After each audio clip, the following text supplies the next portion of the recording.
¿Qué tal? Buenas noches. Ya es oficial, Castilla y León va a pedir pasar a la fase 3 la próxima semana y 9 días después va a acabar el estado de alarma y con él la restricción de circulación por toda España. O lo que es lo mismo, a partir del día 21 vamos a poder viajar donde queramos siempre que, eso sí, no nos lo impida algún rebrote de coronavirus. Las dos noticias las conocíamos hoy y de las dos vamos a hablar en este programa.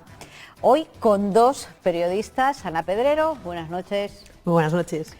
Y Maite Rodríguez, buenas noches. Buenas noches, gracias por estar aquí las dos. Tenemos por delante 3/4 de hora para hablar de muchas cosas, entre ellas de los toros, pero eso será después de la publicidad. Vamos a comenzar ya con uno de los temas de los que más se ha hablado en esta jornada. Si hay un político que ha hecho de la prudencia bandera en toda su gestión en la COVID-19, ha sido la consejera de Sanidad. Esta mañana hacía una excepción, según sus propias palabras, y anunciaba que la Junta tiene intención de pedir pasar a la tercera fase, sin que hayan transcurrido 15 días.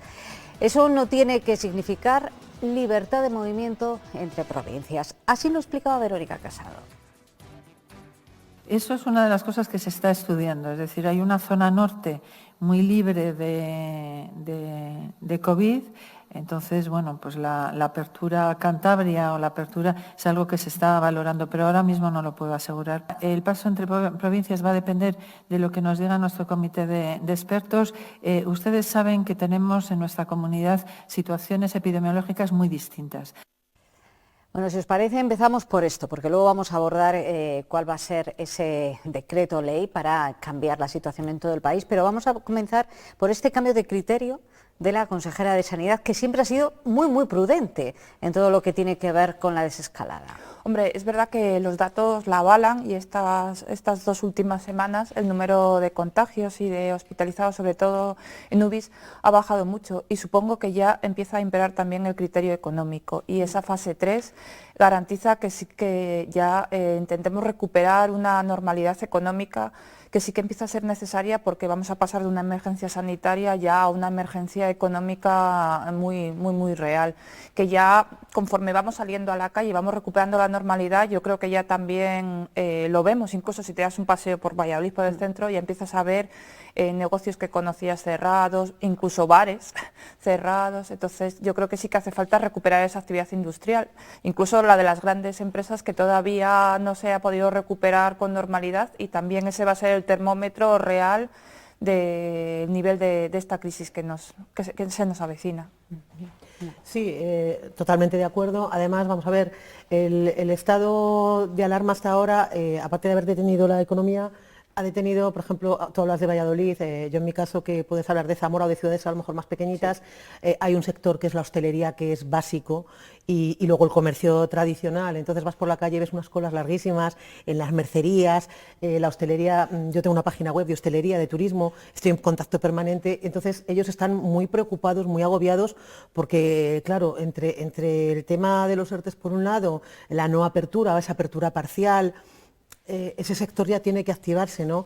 Entonces creo que es una muy buena noticia y la verdad es que hasta ahora, a mí hay una cosa, fíjate, que me ofrece también muchas garantías y es que creo que, lo has dicho tú, Verónica Casado ha hecho de la prudencia, incluso a veces se la ha criticado por la lentitud. Excesivamente, sí. Cosa que, fíjate, yo creo que lo han hecho fantástico, desde aquí de verdad públicamente creo que hay que felicitarlo, o a mí es mi impresión, creo que en Castilla y León en ese sentido la crisis se ha gestionado bastante bien, las cifras avalan, como ha descendido ese número de contagios, de casos, apenas fallecidos, eso es muy bueno. Entonces, hombre, evidentemente hay que empezar a abrirse un poco a la vida. Y prácticamente a la misma hora en la que la consejera ofrecía esa rueda de prensa, en Moncloa, el ministro de Sanidad presentaba el decreto de nueva normalidad. Va a entrar en vigor el 22 de junio, justo cuando se levante el estado de alarma. Regulará cuestiones como el uso de las mascarillas. Se lo aviso, va a ser obligatorio en espacios cerrados y la distancia de seguridad baja de 2 metros a 1,5 metros. Es un decreto que va a tener vigencia indefinida hasta que la crisis sanitaria se dé por acabada y abre la mano a la libre circulación de los ciudadanos por todo el territorio español. no nos temblará el pulso a la hora de proponer y tomar decisiones para la protección de la salud de los ciudadanos. Pero hoy en día, si las cosas van como van, pensamos que el 21 de junio se dan las condiciones para que en todo el territorio de España se pueda levantar el estado de alarma. Hablábamos cuestiones económicas. Lógicamente mucha gente hoy me lo recordaban, claro, que se toman también vacaciones en la última quincena del mes de junio. Claro, va a ser otra vez otro termómetro para la hostelería y para todos los negocios, sobre todo la parte de la costa, de ver el nivel de ocupación, de ver si los españoles nos animamos a salir de casa. Parece ser que las cifras dicen que nos vamos a decantar mucho por el turismo rural. Yo no sé si conforme evolucionen los buenos datos sanitarios la gente sí se animará a hacer otros desplazamientos, pero sí que es importante. Hombre, me parece muy importante también que hayan reducido la distancia para el uso obligatorio de la mascarilla, porque a la vez que hay este cambio en los niveles, yo creo que tenemos que mantener la prudencia, porque claro, si estos días en las terrazas es verdad que vemos mucha relajación, sentarnos en la terraza no nos inmuniza para no usar las mascarillas. Es un decreto que tiene que ser ratificado por el Parlamento. De entrada tiene el apoyo ya confirmado del PNV, también de Ciudadanos, que incluso ha aportado contenido a ese decreto, pero el Partido Popular parece que se mantiene al margen. Yo no sé qué os parece el hecho de que el PP no esté apoyando ese decreto. A ver, yo muchas veces cuando el sentido común impera no entiendo el sentido político. Es decir, incluso profesionalmente creo que cuando hay que aplaudir una cosa hay que aplaudirla, la haga quien la haga, y que cuando una cosa no te gusta, es decir, cuando hacemos opinión, ¿no?, informando, pues tenemos que ser ecuánimes. Yo creo que ese decreto es ahora mismo, si nada lo impide, es necesario. Pero porque es que el país tiene que empezar a funcionar. Y además, fíjate, estoy totalmente de acuerdo con lo que has dicho, Maite, porque las previsiones son ese turismo de proximidad, esos desplazamientos cortos, y eso que en Castilla y León es un clásico, lo de que nuestros pueblos se llenen. Creo que este año, fíjate, va a ser incluso más. Es curioso porque estos días en Internet es increíble la de gente que está buscando casas o chalets con piscina. Gracias. Como, sí, pero eso, a ver, a nosotros nos puede beneficiar mucho. Si se va a potenciar de verdad ese turismo rural, ese turismo interior, a ver, la costa yo creo que va a tener siempre su clientela, pero realmente a Castilla y León, con el parón que ha tenido la Semana Santa en Castilla y León, en Zamora, es que es terrible no haberla vivido, pues hombre, quizá el verano habrá una ventana a la esperanza, ¿no?, en ese sentido. En esta crisis todos nos hemos convertido en expertos de mesa camilla en cuestiones tan complicadas como la microbiología, por ejemplo, o el derecho constitucional. Casi nada. De esto último hablamos, pero hoy lo vamos a hacer con un experto. El 22 de junio se levanta ese estado de alarma que tanta polémica ha generado dentro y fuera del Parlamento. Juanma Bilbao, catedrático de Derecho Constitucional. Buenas noches. Buenas noches. ¿Existía alguna figura legal para hacer frente a esta situación excepcional? Que no hubiera sido yo creo que la figura idónea, la figura más adecuada era justamente el estado de alarma, que entre los supuestos previstos legalmente, uno de ellos era una crisis sanitaria, una epidemia. Claro que entonces no se imaginaba, nadie pensaba ni pudo suponer que esa epidemia iba a tener el calibre de lo que ha tenido, ¿no? Pero ciertamente en la ley del año 81 que regula el estado de alarma se prevé como una de las causas para declarar el estado de alarma precisamente una crisis sanitaria, que es lo que hemos tenido. Y ya metidos en la desescalada, yo lo comento por el hecho de que una de las críticas mayores han sido precisamente esas prórrogas continuas. ¿Podría haberse sacado adelante con antelación un decreto como el que se ha aprobado hoy en el Consejo de Ministros? Yo creo que no había un plan B para el estado de alarma. Sinceramente, mientras ha sido necesario el confinamiento, es decir, la restricción muy severa, ¿no?, de la libertad de movimiento de los ciudadanos, hasta el punto de que hay quien ha sostenido que más que una limitación es una suspensión del derecho, una privación del derecho, puesto que la regla general ha sido el confinamiento, ¿no?, con algunas excepciones.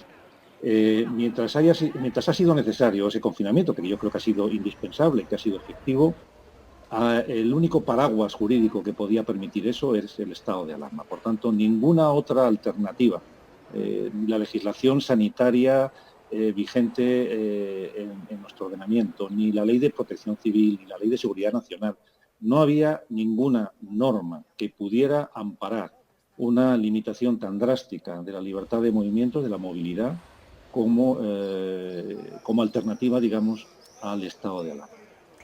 Otra de las críticas que se han escuchado es que con el estado de alarma se restringía el control parlamentario. ¿Es cierto? No debería ser así, y yo creo que no ha sido así. La propia Constitución habla de que, y la ley habla de que no se interrumpirá el funcionamiento ordinario de todas las instituciones durante el estado de alarma. El estado de alarma confiere unos poderes excepcionales temporalmente al Gobierno. Es verdad que se rompe el equilibrio entre Gobierno y Parlamento, pero el Parlamento sigue funcionando y los controles parlamentarios y los controles judiciales siguen funcionando. Los actos adoptados durante el estado de alarma pueden ser impugnados ante los tribunales, recurridos ante los tribunales. Y efectivamente ha habido control parlamentario. Es verdad que durante unos primeros días se cerró el Parlamento de una manera un poco incomprensible, entre otras cosas porque los diputados de Vox se negaron a asistir al primer pleno que se iba a celebrar, pero después la mesa adoptó una decisión que a mi juicio no tenía mucho fundamento de cerrar prácticamente el Congreso de los Diputados, pero ya el día 18 de marzo, 4 días después, ya se celebró un primer pleno, donde el presidente Sánchez compareció para explicar las razones del estado de alarma, y después ha habido comparecencias, decenas y decenas de comparecencias en plenos, en comisiones por parte del presidente. Cada vez que ha ido a solicitar la prórroga, ha sido 6 veces, cada vez que ha ido a solicitar la prórroga ha habido un debate parlamentario, ha habido posibilidades de enmienda en las medidas contenidas en ese decreto, de manera que yo creo que ha habido control parlamentario efectivo, salvo esos primeros días, esos que son una semana, en donde pues se cerró el Parlamento, digamos, más bien por falta de reflejos y por la, digamos, un poco la torpeza, digamos, de la presidenta y de la mesa. Una vez se levante ese estado de alarma, el Gobierno ya deja de tener mando único y las comunidades autónomas van a recuperar sus competencias. Menos hay 2 excepciones. Competiciones deportivas, ahí sigue gestionando el Gobierno central, y el transporte. Con respecto a esto último, ¿eso significa que el Gobierno, por ejemplo, podría suspender los vuelos si fuera necesario? Sí, yo creo que sí, que en esta materia el ministro de Transportes ya ostenta normalmente competencias cuando se trata de transporte, digamos, que nacional, digamos, que vaya más allá de lo que es el ámbito territorial de una comunidad autónoma. En toda esa materia, el ministro de Transportes siempre ha tenido competencias, y yo creo que en ese sentido las decisiones le van a corresponder a él en función de cómo evolucione la pandemia. De manera que ahí no hay, digamos, ninguna gran novedad, ¿no? En materia de transportes, las comunidades autónomas tienen unas competencias más bien limitadas, ¿no? Por ejemplo, aeropuertos nacionales, claro, los gestiona la AENA, etcétera. O sea que hay, digamos, es lo lógico que el Ministerio de Transportes siga teniendo responsabilidades, ¿no? Quiero ahora que escuche unas declaraciones y ya no le voy a entretener más. Estamos viviendo momentos muy complicados, con muchísimo ruido, y se están vertiendo demasiadas sospechas en torno a la división de poderes. Esta mañana el secretario general del Partido Popular hablaba de la fiscal general del Estado a raíz de ciertas actuaciones de la Fiscalía, como por ejemplo la petición de archivar la causa contra el delegado del Gobierno en Madrid por el 8M, que por cierto ha sido desestimada por la juez, que dice que esa causa debe seguir adelante. Esto es lo que decía el número 2 del Partido Popular con respecto a la fiscal general del Estado. No es normal que un juez como Marlaska, siendo ministro, se juegue su prestigio para, de esta forma, destituir a un coronel intachable y a toda una cúpula de la Guardia Civil. Algo se está intentando tapar el 8 de marzo. Y estamos viendo todos los abrazos que se da a la fiscal general del Estado con el señor Franco. Estamos ante una fiscal patriótica, la señora Delgado, y esta fiscal patriótica está actuando al servicio del Partido Socialista, utilizando una institución, la Fiscalía, en beneficio de unas siglas políticas. Juanma Bilbao, ¿qué le parece a usted esas declaraciones? Flaco favor hacen al Estado de Derecho. Bueno, yo ahí distinguiría dos cosas. Me parece que ha habido en los últimos tiempos dos decisiones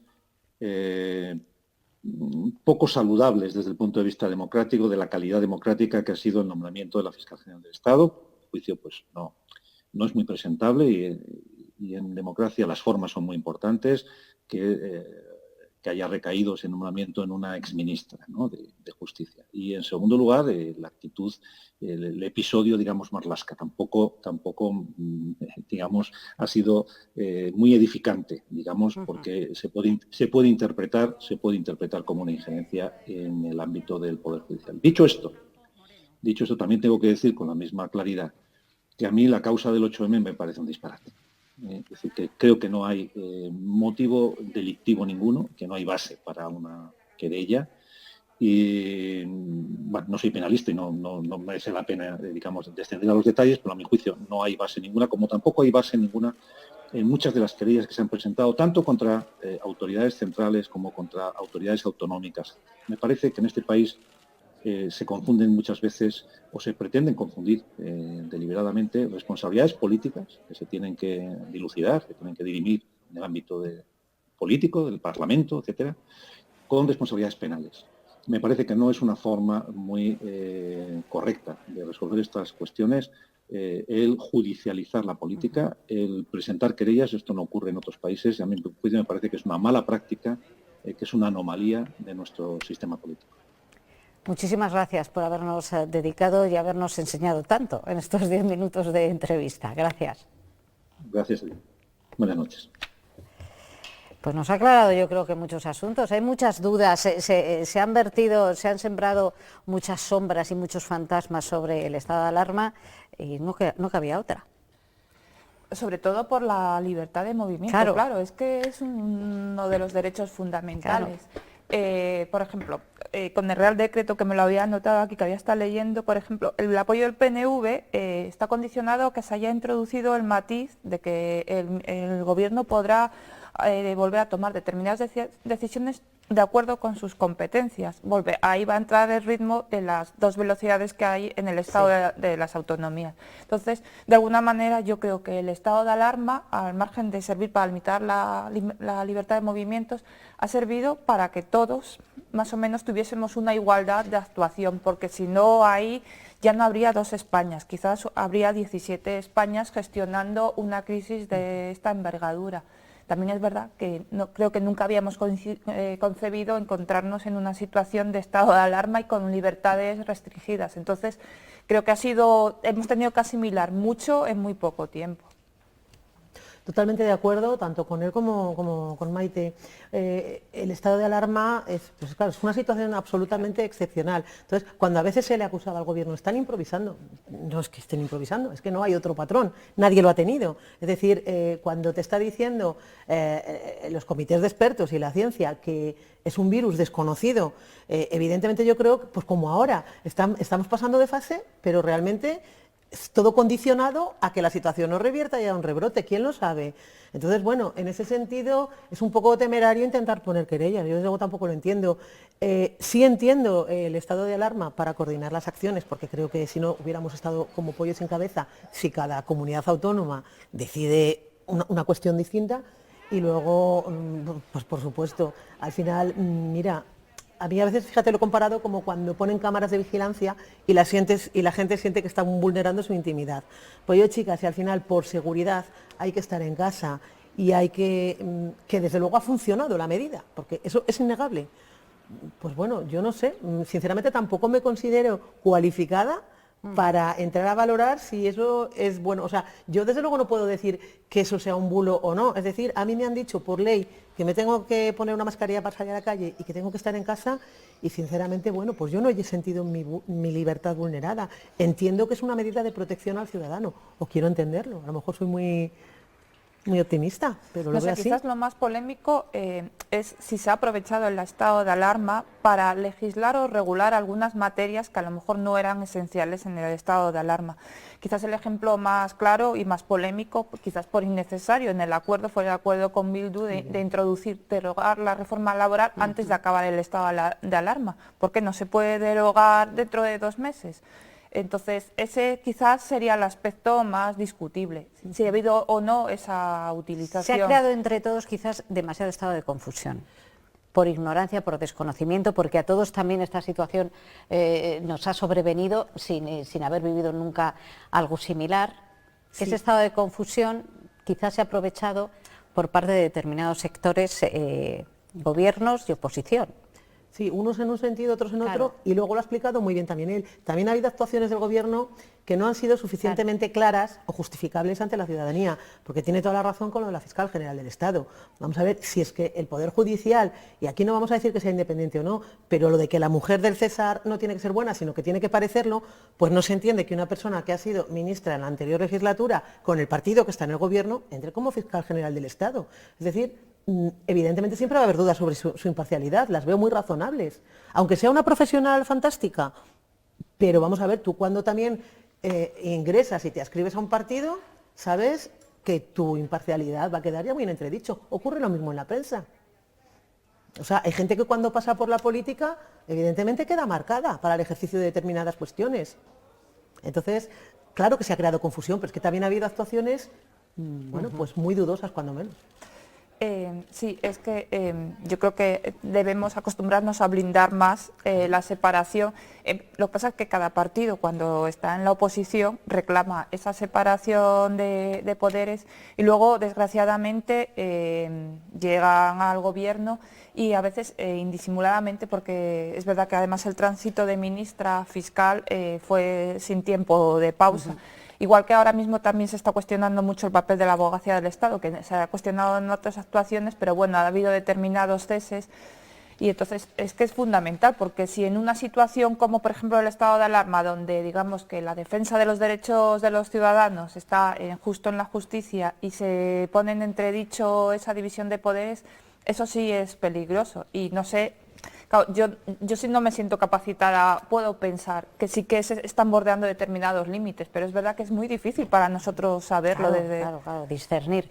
No me quiero ir al descanso sin abordar otro tema del que hoy se ha hablado también, llevamos hablando toda la crisis, porque no se puede obviar, que es los fallecimientos que se han producido en las residencias de la tercera edad de la comunidad. La nuestra ha sido de los territorios más castigados. Llevamos días oyendo hablar de este asunto. Ayer se elevaba el nivel por parte de Pablo Iglesias y hoy, en el pleno de las Cortes de Castilla y León, también este asunto ha copado parte del debate parlamentario.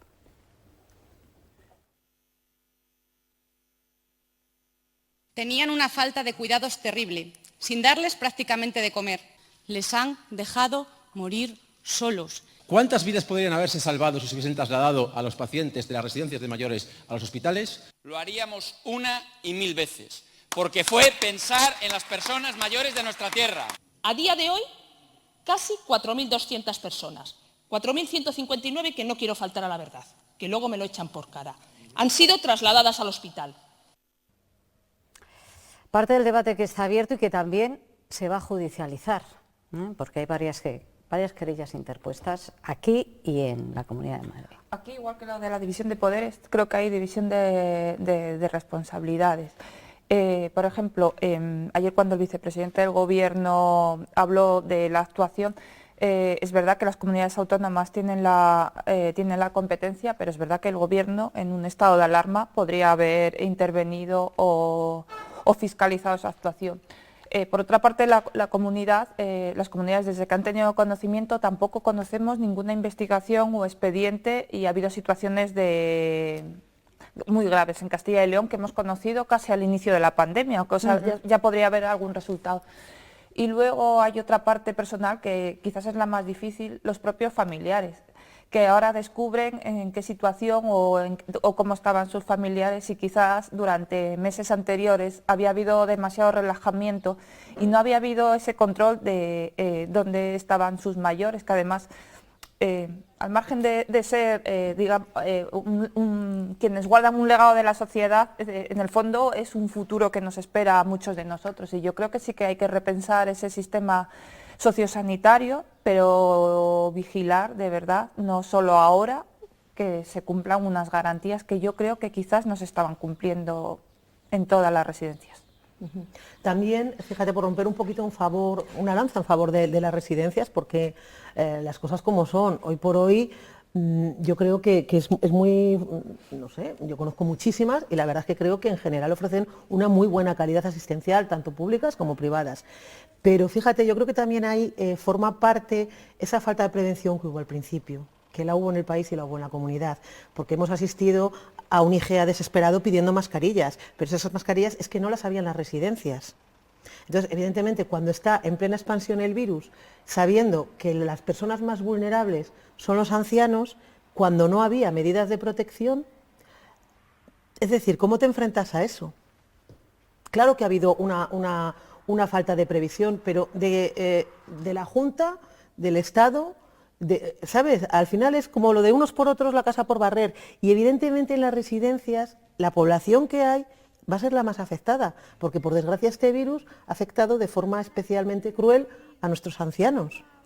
El problema es también que muchas no... el problema es que ha habido una situación de muchísimas muertes en residencias públicas donde sí se cumplía la ratio, por ejemplo, de enfermeras y auxiliares, que eso todavía es más preocupante, y ahí hay residencias de la Diputación, de la Junta, quiero decir, que las responsabilidades están muy repartidas entre todos. Y perdona que te haya interrumpido, y personal contagiado. Claro. Que es que tampoco se puede, igual que ha habido sanitarios, médicos y enfermeras, la gente se olvida de que también los auxiliares de las residencias y el personal de las residencias ha habido muchos contagios. Luego, es decir, no es un genocidio a un sector de población.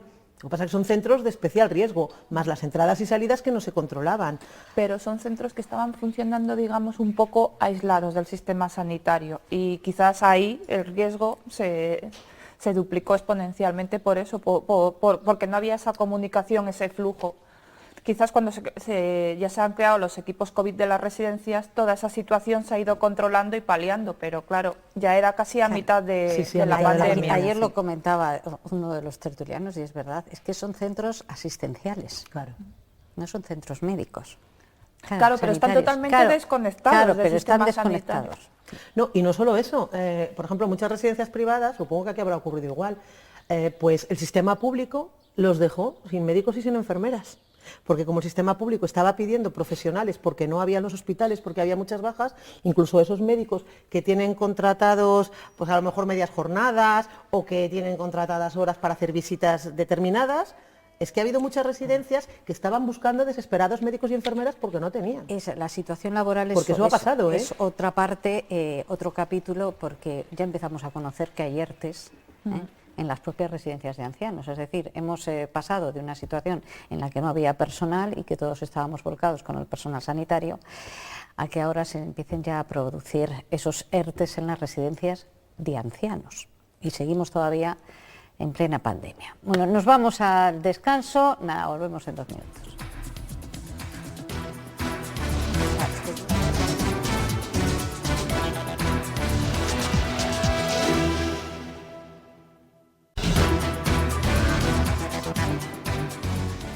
Ya estamos de vuelta y nos vamos directamente hasta la redacción, allí en un rincón. Estefanía Ureña está haciendo un análisis de lo que hoy es más noticia, lo más viral, ese es el término apropiado en las redes sociales. Buenas noches, Estefi. Nati, habéis estado hablando de ello durante todo el programa y en Twitter también es tendencia el debate de las mascarillas. Pese a que cada día se contabilizan menos casos, serán obligatorias, su uso será obligatorio hasta que se encuentre una vacuna. Será parte de esa nueva normalidad que llegará cuando finalice la fase 3. Eso y el 1,5 metros de distancia que multitud de tuiteros ven como algo incompatible con el verano, las terrazas, los hoteles y un largo etcétera. Muchos comentarios está generando el anuncio de Baleares de crear un plan piloto para reactivar el turismo en las islas. Algunos tuiteros comparan la situación de España con la de Nueva Zelanda, país con apenas una veintena de muertos por el COVID y que ha decidido no abrir sus fronteras. Y eso es lo que choca a los internautas que critican que a partir de julio se reciba a miles de turistas.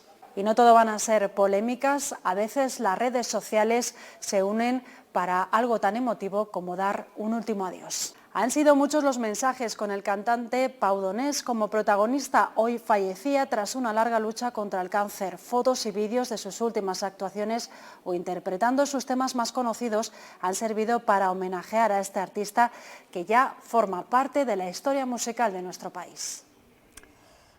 Así es, Estefanía. Tragas o escupes, así se llama el nuevo disco de Pau Donés, toda una declaración de intenciones y un título que nos puede valer a todos en esta época. O tragamos o escupimos. La segunda parte la vamos a dedicar a la cultura, que también está pasándolo mal, con las exposiciones a medio gas, igual que las salas de cine, también los teatros, por no hablar de los conciertos al aire libre y otras actividades como los festejos de toro.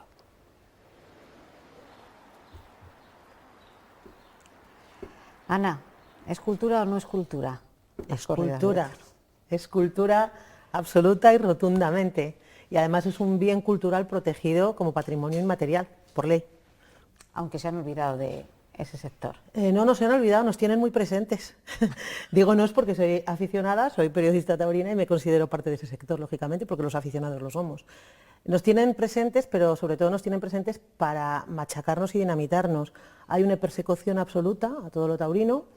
Dentro, además, ya se enmarca dentro de un recorte de la libertad y del respeto que creo que nos tenemos que tener todos. Yo tengo amigos antis, que luchen por ley lo que quieran, pero que no hagan lo que se está permitiendo.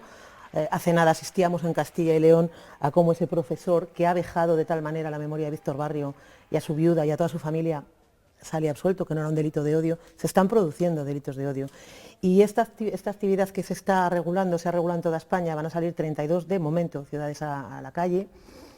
Es un movimiento...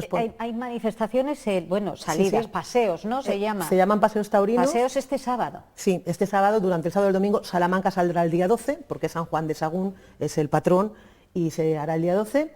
Y es un movimiento que se generó un poco en redes de forma espontánea, que ha ido tomando un peso tremendo en todas las ciudades, y de momento 32 han anunciado que van a salir, sobre todo reivindicando dos cosas claras: ese lugar cultural, el respeto a las personas, la dignidad de las personas y el respeto a los profesionales a los que el Ministerio de Cultura ha dejado fuera.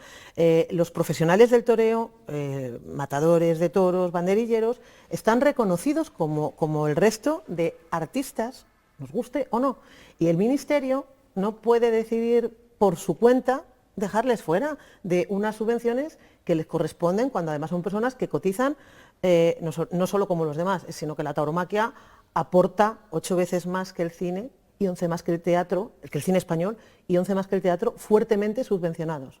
La tauromaquia sin presencia en los planes generales del Estado, solo con 60.000 euros, 30.000 destinados a un premio de tauromaquia de Bellas Artes, aporta 111 millones a las arcas del Estado en concepto de IVA, solo en concepto de IVA, y creo que los profesionales tienen derecho a otro trato, por lo menos igualitario con el resto de trabajadores.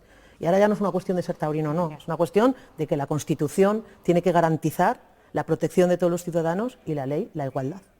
Maite, tú no eres taurina. No, yo no soy taurina, no soy antitaurina de manifestar, pero no soy taurina.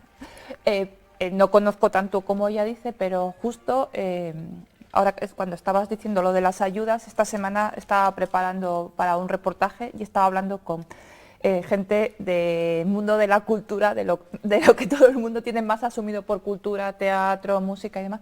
Por ejemplo, eso de las ayudas que me estabas contando, me contaba un músico que, claro, tú puedes estar dado de alta en un epígrafe por el cual sí que tiene subvención, pero si están dados de alta en el régimen general, como son la mayoría, tampoco tienen subvenciones.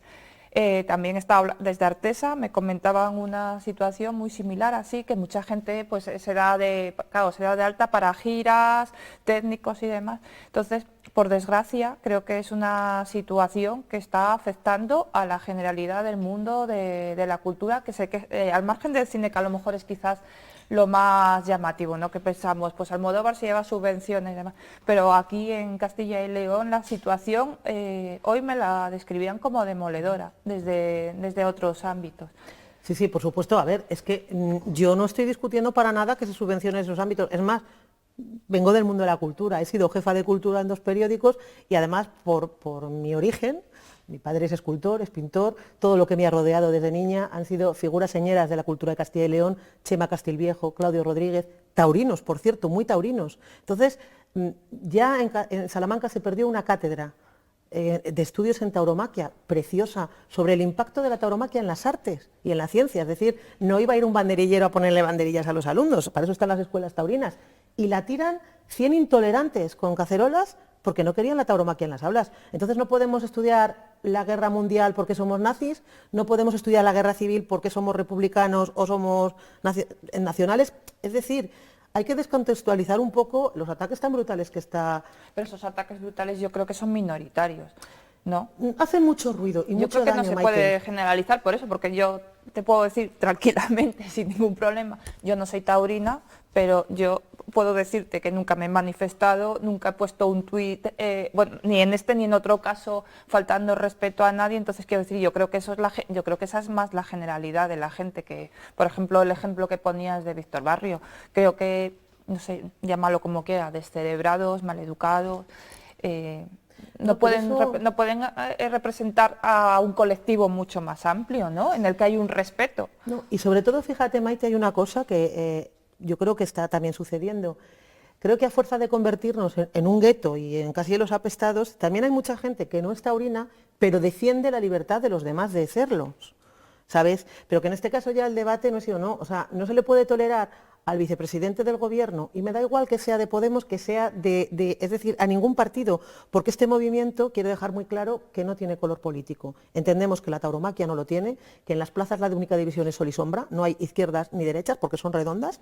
Entonces, lo único que se pretende es que el vicepresidente del gobierno, contra un bien que está declarado Patrimonio Inmaterial Cultural, con un Real Decreto de protección, además que se eleva a raíz de una iniciativa de ley popular, que es que encima se eleva por firmas de los ciudadanos, que llega, que es que no lo considera cultura.